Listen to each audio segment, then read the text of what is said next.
한 주간도 평안하셨습니까? 2026년도가 벌써라는 표현을 쓰기 시작했습니다. 오늘은 수요 세속성자 제 이야기 30번째입니다. 오늘 본문을 가지고 이런 주제를 한번 생각해 보았습니다. 고난의 시대에 요구되는 그리스도인의 영성은 무엇일까? 사도행전 9장 23절에서 31절의 말씀을 가지고 이 시대에 어려움, 고난받고 있는 교회와 또 세속성자들인 그리스도인들에게 함께 위로하고 또 고민하는 시간이 되었으면 합니다. 사울을 묵상하다 보면요, 사울에게는 3번의 만남이 패턴적으로 이루어지고 있는 것 같아요.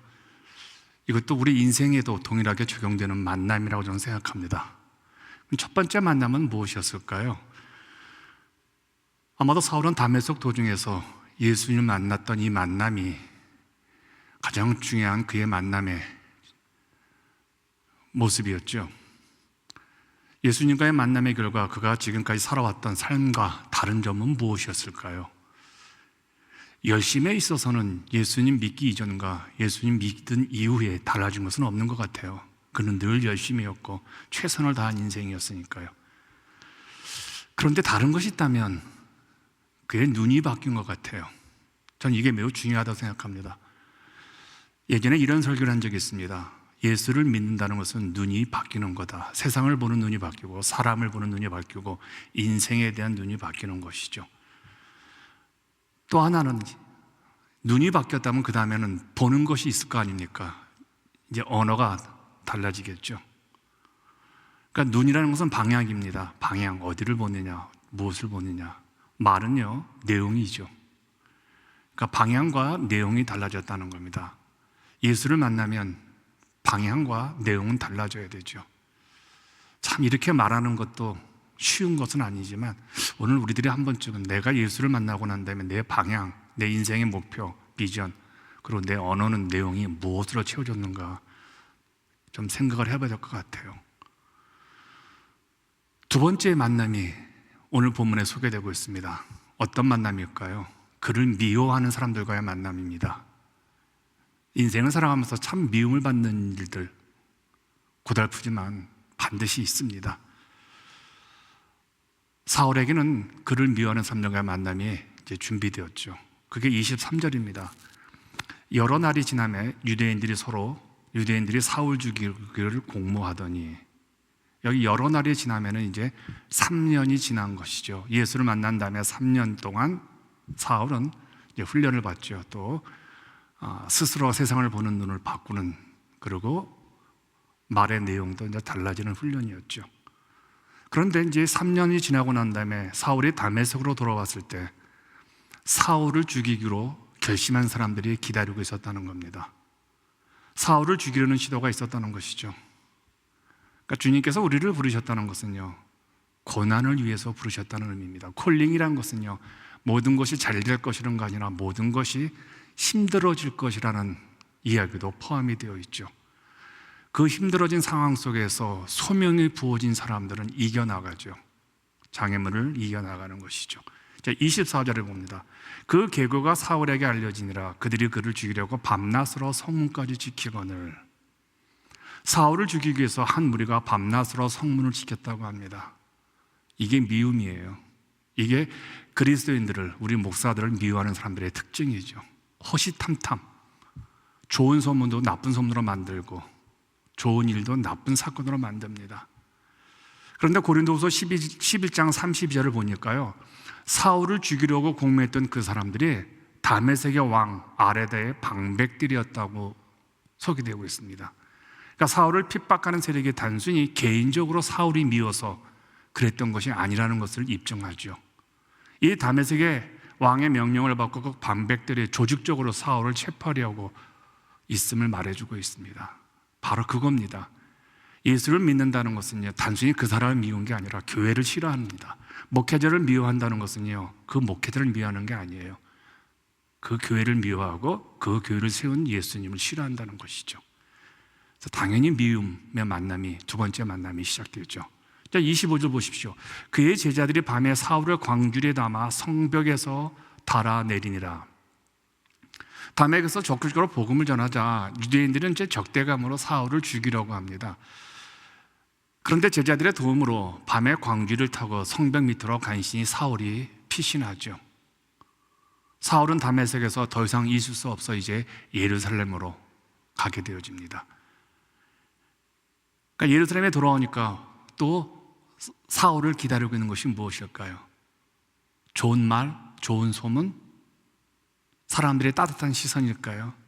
아마 예루살렘 교인들이 의심스러운 눈으로 사울을 바라보고 기다리고 있었습니다. 26절을 보십시오.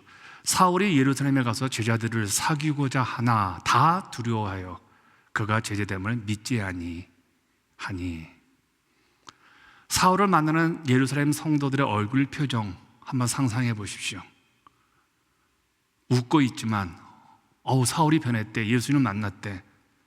그래서 그를 성도로서 인정하고 악수는 하지만 속으로 얼마나 불안할까요? 혹시 저것이 우리를 속이고 다 잡아 죽이려고 온 것은 아닌가? 불안의 눈초림이 예루살렘 교회들이 사울을 바라보는 시선일 겁니다. 사람의 변화를 인정하지 않는 것이 사람들의 시선이죠. 아무리 내가 변했어도 사람들은 인정하지 않는 것이 세상의 시선입니다. 보세요. 사울은 제자들에게 다가갔지만 사울에게 크게 당해봤던 예루살렘 교우들은요, 사울의 변화를 믿으려 하지 않았습니다. 그거 당연하죠. 스데반을 죽일 때 앞장섰던 사울이 변화되어서 예루살렘 교회가 그를 웰컴은 하지만 속으로는 얼마나 불안했겠습니까? 제자들은 제자들대로, 사도들도 아마 의심했을 거예요. 또 유대인들은 유대인들로 자기들이 알던 사울이 아니었기에 아마 혼란이 아마 일어났던 겁니다. 그만큼 역설적으로 사울의 변화는 극적이라는 겁니다. 이런 변화 보고 싶지 않으세요? 2026년도 한번 극적으로 변화가 일어났으면 합니다. 자, 이게 이제 두 번째 만남입니다. 꼭 예수를 만난 사람들에게는 반드시 자기를 미워하는 사람들을 만납니다. 세 번째는요, 사울에게 굉장히 의미 있는 만남이 기다리고 있습니다. 그것은 동역자와의 만남입니다. 27절을 보시면요, 바나바가 데리고 사도들에게 가서 그가 길에서 어떻게 주를 보았는지와 주께서 그에게 말씀하신 일과 담에게서 그가 어떻게 예수의 이름으로 담다히 말하였는지를 전하니라. 여기서 데리고라는 말은 매니저란 뜻입니다. 매니저처럼 어떤 스타를 매니저 하는 분들은 방송국에 소개하고 또 사람들에게 소개하잖아요. 우리 가수는, 우리 배우는 이러한 능력이 있습니다. 한번 써보십시오 라는 것처럼 바나바가 사울을 매니저처럼 데리고 다니면서 소개하는 겁니다. 옛날 사울이 아닙니다. 이 바나바의 등장은 사울에게는 굉장히 큰 기회가 된 것이죠. 난감한 처지에 있는 사울을 도운 사람이 이 바나바였다는 것은 굉장히 사울의 인생에서는 의미 있는 만남이죠. 변화가 일어난 사울을 인정하지 않는 초대 교우들의 눈초림에 사울은 얼마나 괴롭고 불안했을까요? 나는 변화되었는데 사람들이 인정하지 않는 거예요. 그런데 이 어려운 상황을 바나바의 도움으로 해결되어집니다. 어떤 사람이 변화된 것은요, 본인이 아무리 이야기를 해도요, 그 주변에 있던 어떤 사람이 저 사람 변화되었어, 괜찮은 사람이야 라면요, 금세 바뀝니다. 이게 관계의, 이게 만남의 유익입니다. 누군가 동역자를 만나서 그 동역자를 통해서 소개받는 것처럼 좋은 것 없어요. 내가 아무리 좋은 목사라고 해도요, 교우들이 우리 목사님 좋은 사람이야 그 한마디에 세상은 그 목회자에 대한 시선이 바뀌어지게 되는 것들이죠. 그래서 바나바는 이 어려운 상황을 사울을 도와서 해결합니다. 적극적으로 사도들과 예루살렘 교회 제자들에게 이제 사울을 변호하죠. 드디어 바나바의 도움으로 사울은 제자들과 함께합니다. 근데 바나바 이 사람 참 한 번쯤은 이분을 가지고 설교를 이제 준비를 할 필요가 있다고 생각하는데 이제 두 가지 특징이 있는 것 같아요. 첫 번째는 영적 통찰력이 누구보다 탁월했던 것 같아요. 다른 사람은 보지 못했는데 바나바만이 사울의 변화를 본 것 같아요. 대단한 통찰력입니다. 저도 사람을 잘 모릅니다. 잘 못 봐요. 목회를 몇십 년 했는데도 불구하고 사역자도 잘 못 보고 성도들도 잘 못 봐요. 늘 기도를 하지만 참 이게 어려워요. 근데 바나바는 첫눈에 사울을 알아본 것 같아요. 다른 사람들은 의심했지만 바나바는 믿어주었던 것 같아요. 두 번째, 바나바는 굉장한 달란트가 있는 인물입니다. 이건 화해자 역할을 해요. 피스메이커라고 하죠. 싸움의 현장에서 이 사람만 나타나면 화해가 이루어집니다. 이런 분 보고 싶어요. 이런 성도 만나고 싶지요. 어떻게 이럴 수 있을까요? 영적인 눈을 가지고 있기 때문에 그래요. 제가 말씀드렸죠. 예수를 만나면 두 가지가 변화가 일어난다고요. 눈이 바뀌고 말이 바뀐다고요. 말은 굉장히 풍성한 내용으로 채워집니다. 말을 많이 한다는 의미보다는요, 그리스도의 향기를 드러내는 언어를 사용한다는 거죠. 바로 바나바가 그런 인물이었습니다. 사람을 도울 줄 알았어요. 그리고 어려운 사람들을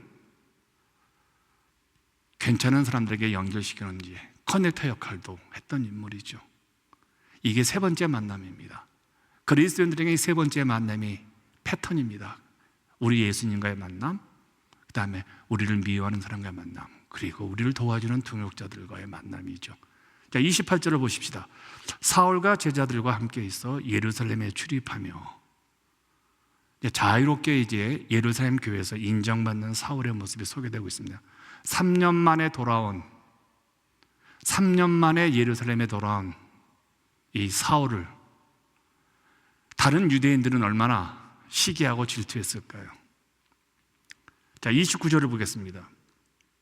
또 주 예수의 이름으로 담대히 말하고 헬라파 유대인들과 함께 말하며 변론하니 그 사람들이 죽이려고 힘쓰거늘. 여기 헬라파 유대인들, 스데반의 죽음에 관여했던 사람들이죠. 그 사람들이 이제는 사울을 죽이려고, 그러니까 지금 사울은 스데반의 처지가 된 거예요.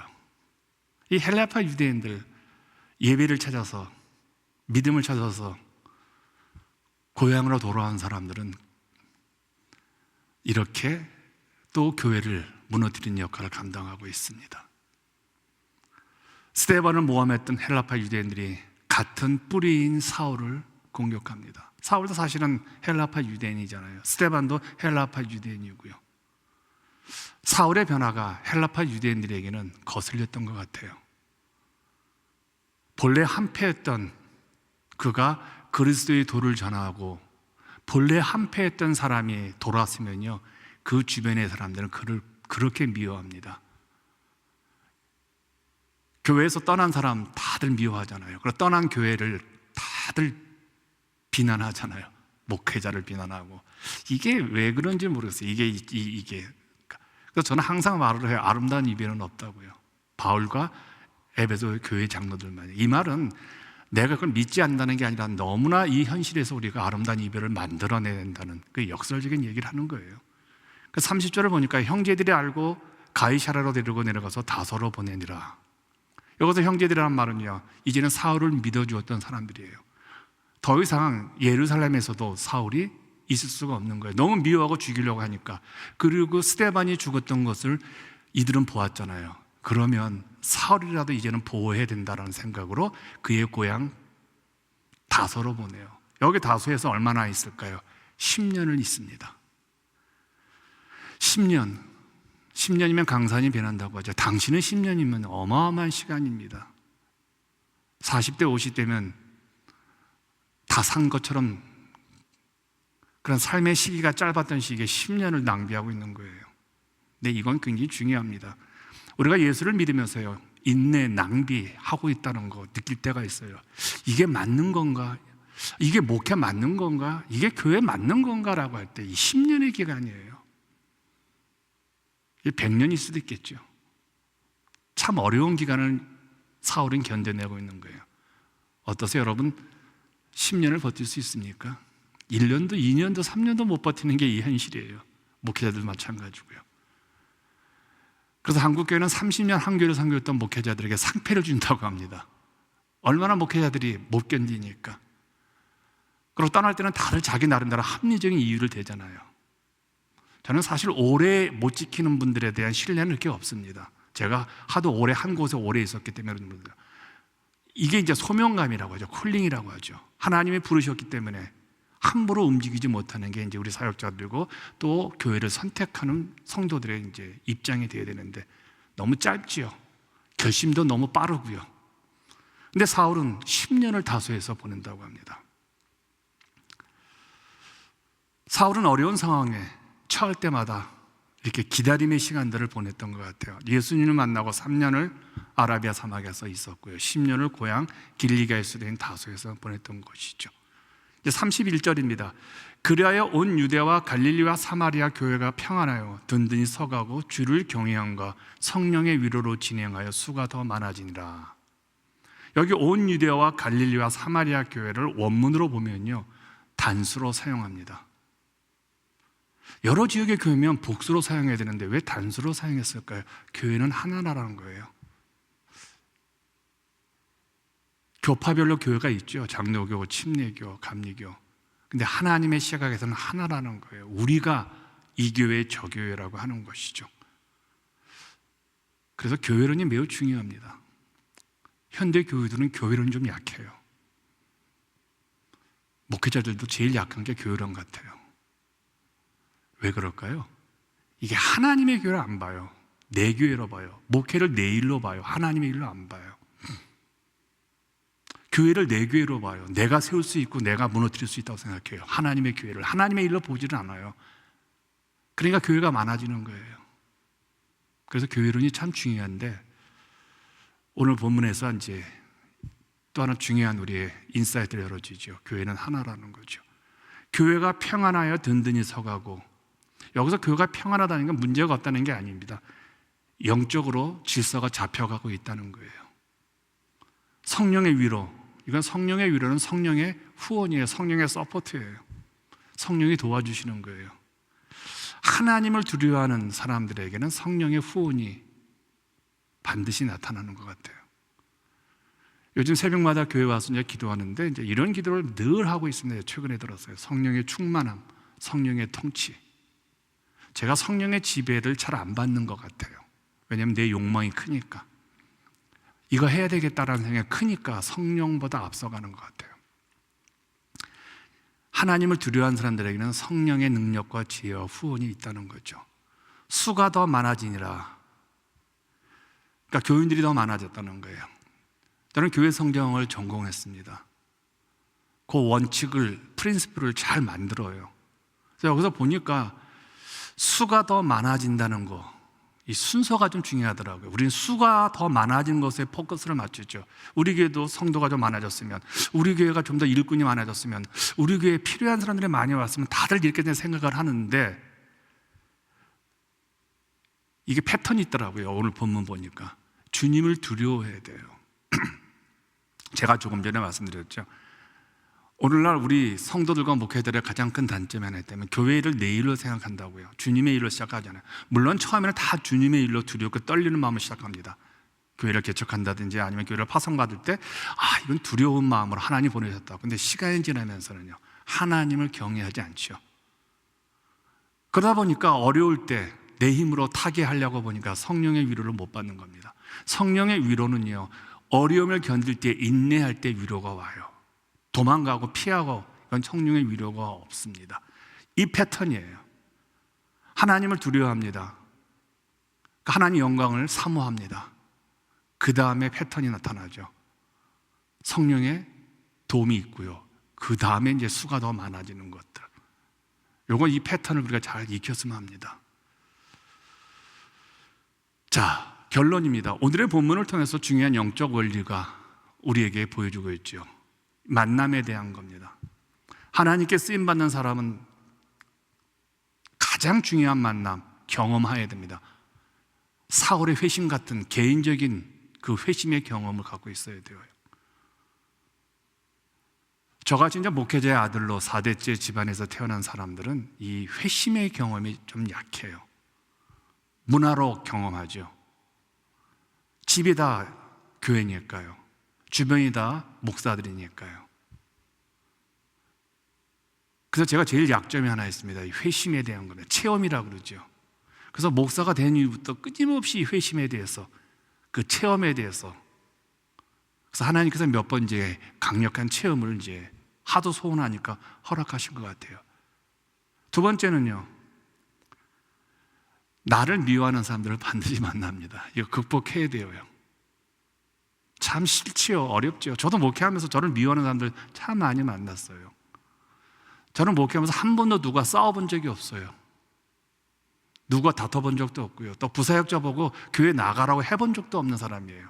근데 이상하게 미워하는 사람들을 만나더라고요. 이게 패턴이기 때문에 그래요. 신자들이에요. 그리고 반드시 이 힘든 고난을 극복하면요, 이제 바나바 같은 화해자를, 동역자를 이제 만나게 됩니다. 이런 패턴이 있는 것들이죠. 꼭 기억하기, 오늘 본문에서요. 이제 초대교회 새소성자들이 우리에게 들려주는 신학적 숙제거리, 제가 몇 가지를 한번 이제 뽑아보았습니다. 첫 번째는, 우리 그리스도인들에게, 새소성자들에게 고난은 피할 수 없는 걸까? 고난 좋아하는 사람들이 누가 있겠습니까? 저도 고난을 싫어합니다. 하도 고난을 많이 받았기 때문에. 목회하면서 고난 안 받는 목회자가 어디가 있겠어요? 근데 예수를 믿는 제자들의 삶을 보면요, 고난은 친구였습니다. 예수를 믿는다고 거침없이 성공, 거침없이 전진이 보장된 것은 아니잖아요. 오히려 더 많은 위기, 어려움, 미워하는 거, 소문, 악한 자들을 그들 한가운데 놓이게 되어지죠. 내가 예수를 안 만나면, 내가 목회를 안 하면 저런 악당들을 만날까 정도의 사람들을 참 많이 만납니다. 정말 사랑 같지 않은 사람들이요, 그 악당들. 내가 예수를 믿지 않았다면 어떻게 저런 사람들 내가 만났을까 하는 거예요. 이게 우리의 현실입니다. 왜냐하면요, 왜 이런 고난들이 우리들에게 이제 허락되어지냐면요, 우리가 예수님을 진실로 따르는 것을, 내가 예수를 잘 믿는 것을 역설적으로 입증하는 것이 내 주변에 얼마나 미운 사람이 많이 있느냐에 증명되어집니다. 내가 목회를요, 정말 성경적으로 하면요, 미워하는 사람이 많습니다. 저는 나름대로 제가 목회를 성경적으로 해왔다고 생각합니다. 이민교회 가장 이상적인 교회를 만들어보려고 지난 세월 고군분투를 했습니다. 한마디로 신앙생활을 제대로 하는 사람들 주변에는 미워한 사람이 나타날 수밖에 없어요. 왜요? 괜히 반대하고 싶은 거예요. 저분이 예수 잘 믿는 게 싫은 거예요. 우리 교회가 성경적인 교회가 되는 것이 세상 사람들이 싫은 거예요. 그러니 탄압하고 미워하고 하는 거예요. 그래서 우리가 예수를 잘 믿는다는 것은 역설적으로 내 주변에 나를 미워하고 고난의 현실이 찾아온다면 우리는 감사해야 합니다. 내가 제대로 걷고 있구나. 근데 힘들어요. 여기서 버티는 게 참 힘들어요. 근데 이겨내야 합니다. 왜냐하면 고난은 헬라어로 파스코라는 단어를 씁니다. 파스코. 여러분, 믿음은 제가 늘 말하는 겁니다. 믿음은 수동태가 아니라, 믿음은 능동태가 아니라 수동태입니다. 하나님이 우리를 구원시켜 주어야 합니다. 하나님이 은혜를 주셔야만 제대로 신앙생활을 할 수 있습니다. 하나님이 도와주셔야만 우리는 제대로 설 수 있습니다. 이게 믿음이에요. 믿음은 철저하게 수동태입니다. 내가 이 교회를 끌어갈 수 없는 게 목회예요. 하나님이 도와주셔야만 하는 거예요. 그런데요, 고난은 능동태예요. 고난은 수동태가 아니에요. 내 의지와 무관하게 피동적으로 고난을 겪게 되는 것이 아니라요, 정말 예수를 잘 믿으려고 내가 의지를 발휘하고 내가 목회를 정말 잘하려고 애쓸 때 고난은 찾아옵니다. 어쩌면 고난을 선택하며 사는 삶이 그리스도인의 삶이에요. 그리스도께서 사울을 고난의 그릇으로 택하신 거라는 거예요. 왜 그럴까요? 당신의 증인으로 사는 사람들을 도리어 지켜주시고 영화롭게 해주시는 것이 세상 사람들이고 세상 종교인데 왜 기독교만큼은 당신의 사람들을 고난의 자리로 내쫓을까요? 그리고 왜 욥기에는 정금 같은 믿음으로 우리를 고난의 용광내에 집어넣는다는 표현들이 나오냐는 거예요. 왜 예수를 잘 믿으면 성공해야 되고 예수를 잘 믿는 목회자들에게는 교회가 잘 돼야 되는데 왜 정치와 술수와 이런 분들이 더 잘 되는 이 현실에서요, 이것 때문에 그래요. 이 질문의 답이 이거예요. 왜 고난은 우리를 안 피해가는가 이거예요. 사울은 고난의 현실만 찾아가요. 왜냐하면 고난의 현실은 예수가 있기 때문에 그래요. 십자가 예수 그리스도의 고난, 그리고 사울은 이렇게 말해요. 내가 그리스도에 남겨진 고난을 채우기를 원한다고 그래요. 이게 능동태예요. 스스로 고난의 현실을 찾아가서 그리스도의 십자가 고난에, 남겨진 고난에 내가 동참하겠다는 표현이에요.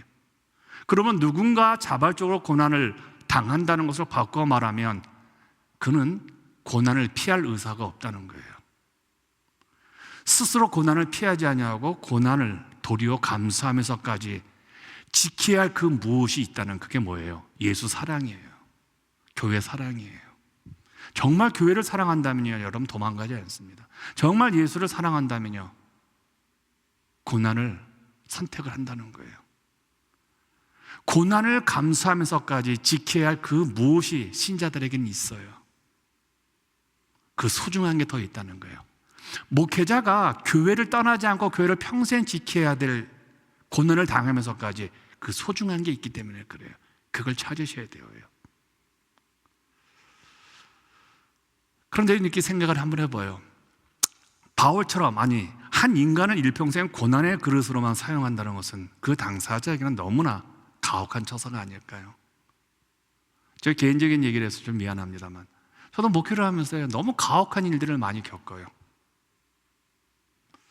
왜 이 고난 안 와도 되는데, 이거 없어도 나 예수 잘 믿을 텐데, 목회 잘할 텐데, 사기치지 않냐고, 교회를 정말 내 몸처럼, 주님 몸처럼 아낄 텐데 왜 고난이 자꾸 오나?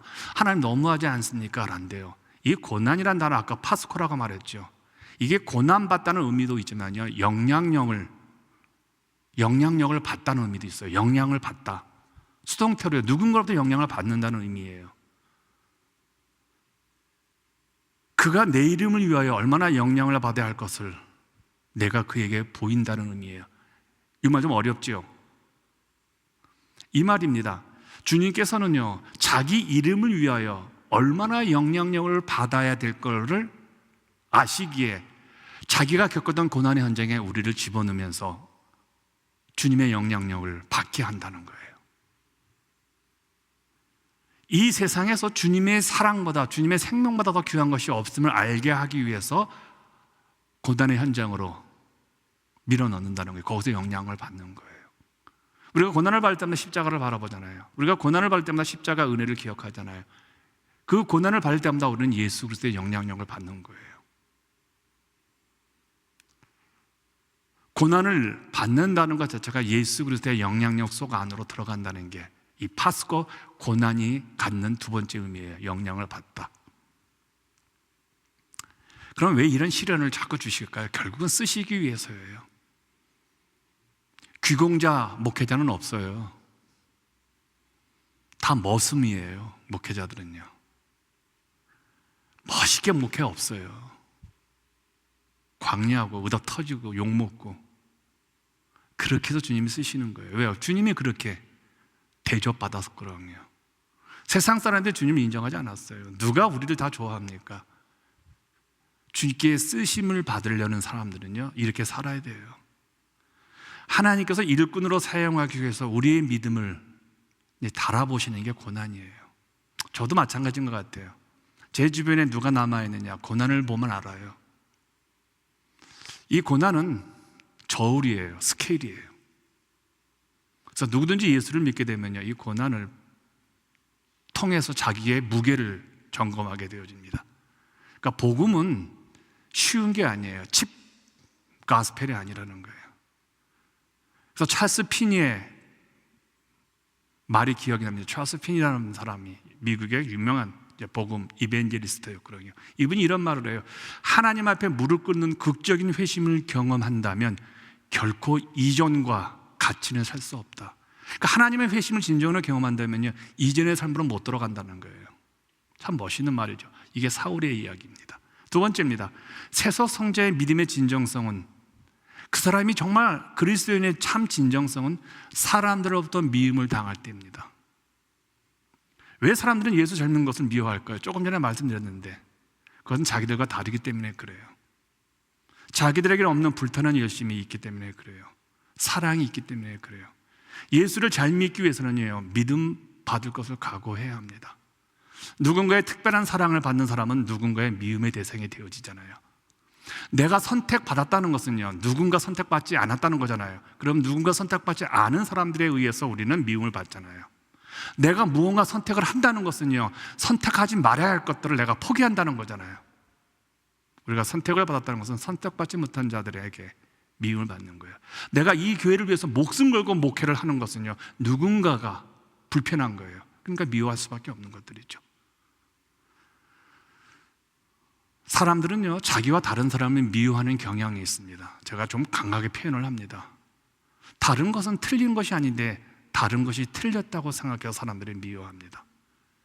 그리고 예수 잘 믿는 사람은 항상 소수예요. 저는 가끔 이런 생각을 해봐요. 우리 교회가 조그만 교회였다면 나는 아마 덜 미움을 받았을 거예요. 가장 큰 교회니까 이 사이즈가, 그러니까 이 지역에서 항상 작은 문제라도 큰 문제를 비화되는 것을 경험합니다. 왜요? 다르니까. 근데 다른 게 틀린 게 아닌데도 불구하고요. 그래서 미움은요, 반드시 옵니다. 너무 두려워하지 마십시오. 세 번째입니다. 이게 마지막인데, 이 어려운 고난의 시대에 세속 성자들, 우리 그리스도인에게 필요한 영성이 뭘까? 이게 그릿이라는 단어를 썼습니다. 그릿. 우리에게 필요한 영성은 그릿이다. 이 고난의 시대를 살아가는 그리스도인들에게 필요한 영성은 어떤 모습일까를 제가 이 본문을 보면서 묵상을 합니다. 인내심을 가지고 하나님의 뜻에 끝까지 응답하려는 내적 힘이 오늘 우리에게 필요합니다. 고난을 이길 수 있는 것은요, 내면의 힘, 열정의 영성이라고 저는 생각을 합니다. 이 영성이 이 시대, 이 고난의 시대를 살아가는 우리 그리스도인들에게 매우 필요하다고 저는 생각합니다. 펜실베니아 심리학 교수인 앤젤라 더크워스가 지은 그릿이라는 책이 있습니다. 공립학교에서 수학 선생을 할 때 이 교수가 아이들을 가르치면서 인생의 성공에는 재능이나 성적보다 훨씬 중요한 요인이 작용하고 있음을 깨달았다고 합니다. 특별히 실패와 역경, 슬럼프를 이겨낸 사람들의 성공에 한 가지 특별한 요소가 그들에게 있다는 것을 발견합니다. 앤젤라 교수는 이것을 그릿, 영어로 말하면 GRIT라고 말을 합니다. 이 그릿은 어떤 단어일까요? 투지, 끈기, 불길의 의지를 아우르는 단어입니다.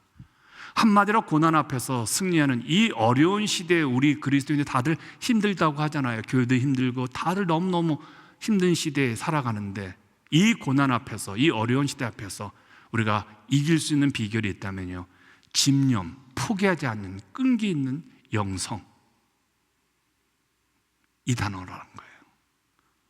정말 이 시대에 고난 앞에서 우리가 승리할 수 있는 비결은요, 고난보다 더 큰 끈기와 인내를 가지고 있어야죠. 실수보다 더 큰 성공적 요인을 가지고 있으면 승리할 수 있잖아요.